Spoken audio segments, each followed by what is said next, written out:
ஒரு அழகான காட்டில் மங்கி என்ற தொழிலாளி இருந்தான். அவன் நேரம் பத்தாமல் வேலை பார்த்து கொண்டிருந்தான். ஒரு நாள் வீடு செல்லும் வழியில் ஒரு முதியவரை சந்தித்தான். அப்போது அவன் முதியவரிடம், மங்கி, உன் வாழ்க்கையில் நீ எப்போதும் உன் குடும்பத்திற்காக உழைத்துக் கொண்டே இருக்கிறாய். நீ எப்போதாவது உனக்கான சில நிமிடங்களை ஒதுக்கி இருக்கிறியா என்று கேட்டார். அதற்கு மங்கி சிந்தித்துவிட்டு, இல்லை, என்னிடம் என் குடும்பத்திற்காக உழைப்பதற்கு மட்டும்தான் நேரம் உள்ளது. அந்த முதியவர், மங்கி, வாழ்க்கை என்பது கடுமையான பயணம் அல்ல, அதில் நிம்மதியுடனும் மகிழ்ச்சியுடனும் வாழ வேண்டும்.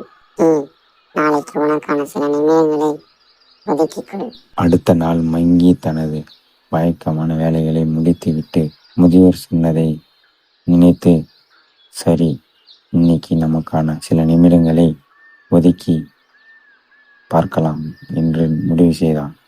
அவன் பக்கத்தில் உள்ள பூங்காவிற்கு சென்று அங்கு உள்ள பறவைகளையும் மற்றும் பூக்களையும் பார்த்து ரசித்து கொண்டிருந்தான். ஆனால் அவனுக்கு சில நிமிடங்கள் போதும் என்று தோணவில்லை. அவன் இன்னும் சில நிமிடங்கள் கழித்து வீடு திரும்பினான். வீடு திரும்பும்போது அவன் மனம் மகிழ்ச்சியாக இருந்ததை உணர்ந்தான்.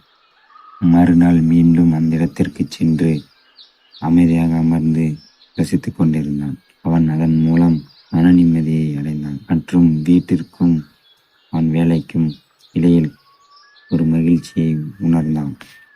அவன் சில மாதங்கள் கழித்து மீண்டும் அந்த முதியவரை சந்தித்தான். முதியவர் மங்கியின் முகத்தில் சந்தோஷத்தை பார்த்ததும் அவனிடம், மங்கி, உனக்கான சில நிமிடங்களை ஒதுக்கியது உனக்கு எப்படி இருந்தது என்று கேட்டார்.